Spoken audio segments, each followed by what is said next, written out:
Good morning, students.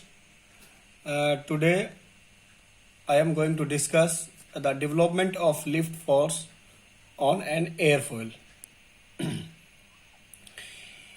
हमें जब lift force और ड्रैग फोर्स के बारे में हमने प्रीवियस लेक्चर में डिस्कस किया था।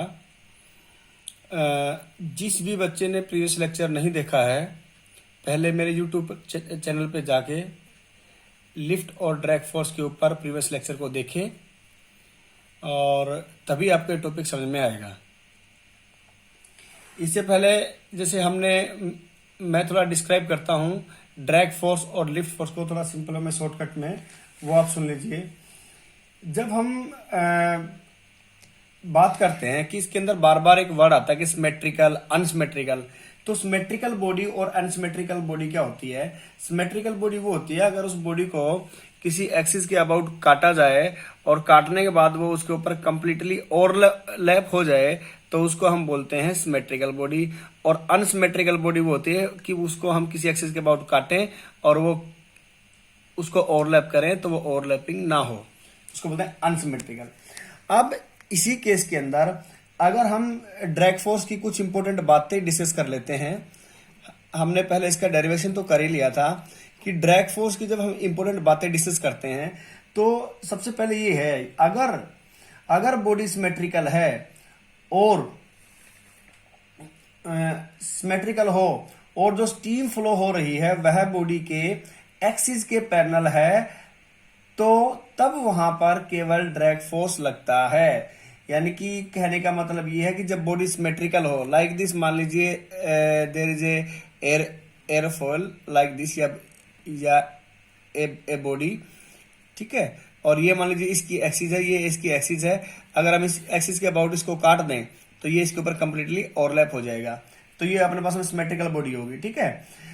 तो कह रहे अगर ये एक्सिस और अपने पास में स्टीम लाइन ये जैसे ये होती है भाई, जैसे मैंने प्रीवियस भी समझाया था, ये अपने पास में स्टीम लाइन है। जैसे हम कॉन्सेप्ट क्लियर कर लेते हैं कि स्टीम लाइन होती क्या है। जब कोई फ्लूइड फ्लो करता है तो हम उस फ्लूइड को कुछ इमेजिनरी लाइन के थ्रू शो करते हैं। उन इमेजिनरी लाइन को ही हम क्या बोलते हैं? हम बोलते हैं स्टीम लाइन। क्या बोलते हैं बेटा? स्टीम लाइन, ठीक है। अब इसी के अंदर हम इसके अंदर और चीजें डिस्कस करते हैं। यानी कि बात हुई हमारे पास कि बॉडी जिस डायरेक्शन में मूव हो रही है और उसकी अपोजिट डायरेक्शन जो होती है उसकी, अगर कोई बॉडी मतलब अगर बॉडी जिस डायरेक्शन में मूव हो रही है उसके अपोजिट डायरेक्शन के अंदर फ्लो हो रहा है, और किसका फ्लो? स्टीम का फ्लो। तो अपोजिट डायरेक्शन में जो फ्लो हो रहा है अगर उस फ्लो बॉडी के एक्सिस के पैरेलल है तो उस केस में लिफ्ट फोर्स 0 रहता है और जितना भी फोर्स लगता है वह केवल ड्रैग फोर्स होता है। यानी कि मेरा कहने का मतलब ये हुआ बेटा कि अपने पास में अगर मान लीजिए ये कोई बॉडी है और ये जो बॉडी है, इस बॉडी के साथ में जो ये स्टीम लाइन का फ्लो है, ऐसे स्टीम लाइन इस पे स्ट्राइक करती है। ये स्ट्राइक करने के बाद में ये वाटर जो अपने पास में फ्लूइड है, ये स्टीम लाइन वापस इसी डायरेक्शन में मुड़ जाए, तब हम कहते हैं कि ऐसी बॉडी के अंदर अपने पास में लिफ्ट फोर्स अपने पास में क्या होता है? लिफ्ट फोर्स अपने पास में 0 होता है। फिर से सुन लीजिए कि मान लीजिए बॉडी जिस डायरेक्शन में मूव हो रही है, यानी कि ये मान लीजिए ये अपने पास में बॉडी थी, ये इस डायरेक्शन में मूव हो रही है, ठीक है, और जो इस पे फोर्स लगा हुआ है वो अपने पास में सेम इसी डायरेक्शन में मूव हो रही है, तब हम कहेंगे ऐसी बॉडी के ऊपर लिफ्ट फोर्स 0 होगा। यानी कि उसके अंदर लिफ्ट कंपोनेंट नहीं होता है। यानी कि लिफ्ट फोर्स और द कंपोनेंट ऑफ लिफ्ट तभी देखने को मिलता है जब बॉडी एसिमेट्रिकल हो। यानी कि बॉडी है ना, देखो सिमेट्रिकल का बहुत बड़ा रोल है। अगर बॉडी सिमेट्रिकल है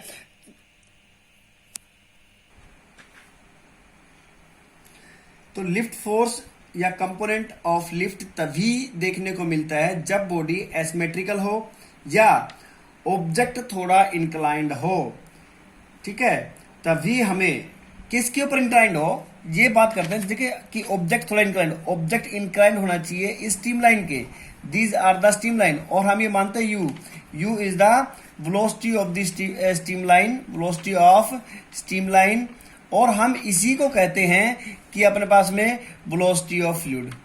ये बोथ जो थिंग्स हैं ये सेम हैं, थिंग्स आर सेम, ठीक है।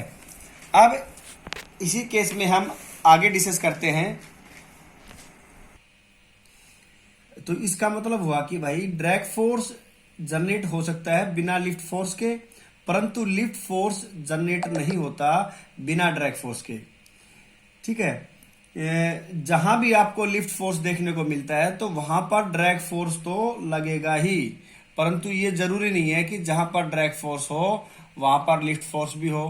तो ये ध्यान रहे कि जहां पर अपने पास में लिफ्ट फोर्स होगा वहां पर ड्रैग तो होगा ही होगा, और जहां पर ड्रैग होगा वहां पर लिफ्ट होना जरूरी नहीं है। और हम इसकी बात करते हैं, तो जैसे हम सेकंड बात करें कि जो अपने पास में जो ड्रैग फोर्स है, ड्रैग फोर्स के मैग्नीट्यूड को कैसे कम करते हैं, यानी कि अब जो ड्रैग फोर्स है उसके मैग्नीट्यूड को हम कम कैसे करते हैं। अगर हम इन्हीं पॉइंट की बात करें तो सबसे पहली बात है अपने पास में कि ड्रैग फोर्स को कम करने का सबसे अच्छा तरीका है कि बॉडी को स्ट्रीमलाइन बनाना।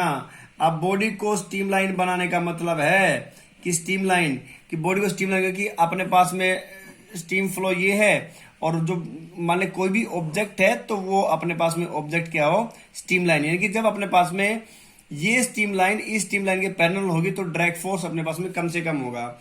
या इसके अंदर है जब फ्लूइड फ्लो होता है तो हम इसके लिए कुछ इमेजिनरी लाइन ड्रॉ करते हैं, इनको तो हम बोलते हैं स्ट्रीमलाइन, ठीक है, ये आपको ध्यान रहे।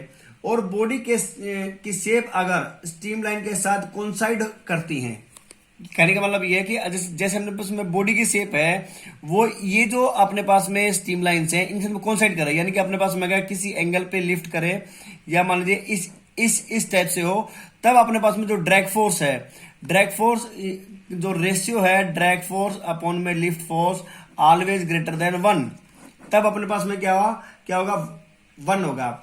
और ऐसे ही जैसे आपके सिलेबस के अंदर सेम ही टॉपिक के नाम से मेंशन है कि भाई अपने पास में स्ट्रीमलाइन बॉडी क्या होती है। स्ट्रीमलाइन बॉडी वो बॉडी होती है कि जिसके ऊपर मतलब अपने पास में स्ट्रीमलाइन जो अपने पास में स्ट्रीमलाइन है वो बॉडी के स्ट्रीमलाइन से कोइंसाइड कर जाते हैं। ऐसे ही अपने पास में बुफ जो बॉडी है वो कौन सी बॉडी होती है भाई, जिसके अंदर अपने पास में जो स्ट्रीमलाइन है वो अपने पास में बॉडी के स्ट्रीमलाइन से कोइंसाइड नहीं करती हैं, उनको बोलते हैं ये। और जो पक्षी जो उड़ता है तो उसके अंदर कौन सा फोर्स लगता है, जो पक्षी मतलब जो उड़ता है वो अपने पास में उस केस के लिए ड्रैग फोर्स और अपने पास में लिफ्ट फोर्स का जो रेशियो है जो होता है वो ग्रेटर देन 1 होता है। यानी कि हम कहने का मतलब ये है कि उसके अंदर ड्रैग फोर्स कम होता है, लिफ्ट फोर्स ज्यादा होता है। अब हम बात करते हैं कि जो ड्रैग फोर्स है, ड्रैग फोर्स उसका अपने पास में स्टैंडर्ड फॉर्मूला क्या होता है। जो ड्रैग फोर्स है भाई एफ डी, ये अपने पास में होता है C D into A into rho into U square by 2। ये अपने पास में सी डी क्या है, ये है अपने पास में कोफिशिएंट ऑफ ड्रैग। क्या है ये, कोफिशिएंट ऑफ ड्रैग। अपने पास में ए क्या है, ये is the area of the body, area of the body. ये डेंसिटी ऑफ द फ्लूइड, जो फ्लूइड अपने पास में फ्लो कर रहा है, क्या है ये, डेंसिटी ऑफ द फ्लूइड। और ये अपने पास में क्या है, वेलोसिटी ऑफ द स्ट्रीम और फ्लूइड, ठीक है। अब ये अपने पास में ड्रैग, ऐसे ही अपने पास में होता है लिफ्ट फोर्स। ये स्टैंडर्ड फॉर्मूला है, ये लगता है, ये अपने पास में किस केस में लगता है, मूविंग के केस में। किस केस में लगता है, मूविंग के केस में, ठीक है। और मूविंग के केस में सी, यहां पर जो सी एल है ये अपने पास में कोफिशिएंट ऑफ लिफ्ट है। ए अपने पास में क्या है, अपने पास में एरिया ऑफ द बॉडी है। डेंसिटी अपने पास में क्या है, डेंसिटी ऑफ द फ्लूइड है। ये अपने पास में क्या, वेलोसिटी ऑफ द फ्लूइड है। ये आपको ध्यान रखना है क्योंकि ये जो बेसिक जो बातें हैं ये आपको ध्यान रखनी चाहिए कि स्टीम होती क्या है, स्ट्रीमलाइन होती क्या है, स्ट्रीमलाइन बॉडी क्या होती है, बुफ बॉडी होती है क्या। ये जब आपको क्लियर है तो आप इजीली ड्राइव कर लोगे इस चीज को इजीली। जैसे तुम्हें अब हम करते हैं कि development of lift on on an airfoil. अब इस केस में देखिए, ये हमने एक एयरफॉइल बनाई है। इस एयरफॉइल के ये अपने पास में क्या है, ये है अपने पास में velocity of the steam line. अब देखो ये स्टीम की वेलोसिटी है और ये अपने पास में एयरफॉइल बनी हुई है। अब देखो अगर इस एयरफॉइल की ये है अपने पास में एक्सिस है, अगर हम इसको इसके अबाउट काटेंगे तो ये इसके ऊपर कंप्लीटली ओवरलैप हो जाएगी, इसीलिए हम इसको बोलते हैं सिमेट्रिकल एयरफॉइल।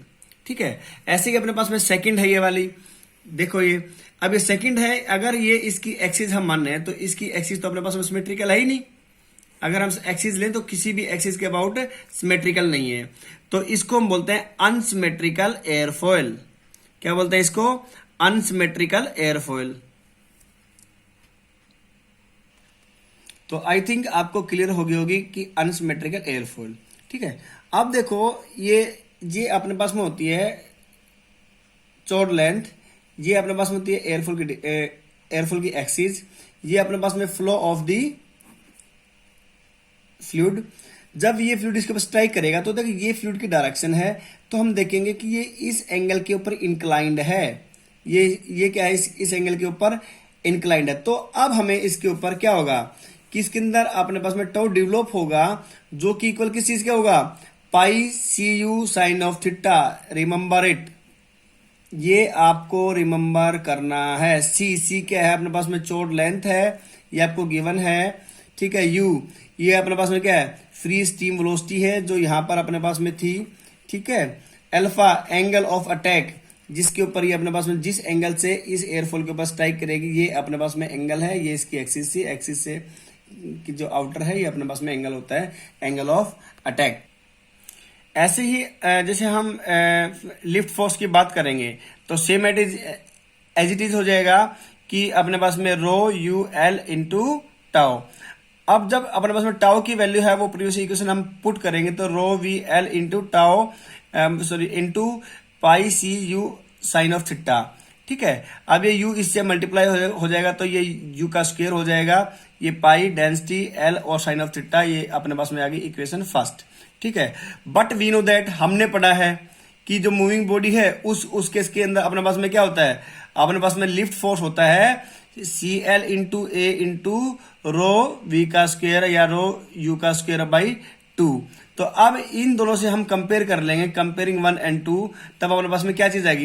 इससे पहले एक चीज और देखते हैं कि यहाँ पर एरिया ऑफ दी हमने जो एयरफॉइल है वो अपने पास में क्या हो जाएगा, सी इंटू में लेंथ ऑफ द चौड़, यानी कि सी अपने पास में सी इंटू एल, तो अपने पास में एफ एल क्या हो जाएगा भाई, सी एल तो अपने पास में सेम था, इसकी जगह अपने पास में क्या जाएगा सी इंटू एल, और अपने पास में ये चीज सेम। ठीक है, now the two value of the lift force in the equation third and second, अपने पास में लिफ्ट फोर्स की इक्वेशन ये भी है, लिफ्ट फोर्स की अपने पास में क्या है इक्वेशन ये भी, दोनों को हमने कंपेयर कर दिया। तो अपने पास में pi rho C U square L sine of theta is equal to C L into L into rho U square by 2। यहां से हम कंपोनेंट ऑफ सी एल की वैल्यू फाइंड आउट कर लेंगे। जब सी एल की वैल्यू हम find out करेंगे तो ये जो सारा कंपोनेंट है ये इस कंपोनेंट के नीचे आ जाएगा लाइक दिस, फिर ये सी से सी कट जाएगा, यू स्क्वायर से यू स्क्वायर, रो से रो कट जाएगा, तो यहाँ पर अपने पास में क्या बचा 2 pi into sine of theta, तो 2 pi into sine of theta आ गया। ये अपने पास में सी एल क्या है, ये कोफिशिएंट ऑफ लिफ्ट है। इससे हमें पता चल गया कि भाई अपने पास में कोफिशिएंट ऑफ जो लिफ्ट है वो डिपेंड करता है अपने पास में किस पे, एंगल ऑफ अटैक के ऊपर डिपेंड करता है। आई थिंक आपको ये लेक्चर समझ में आया होगा। Thank you.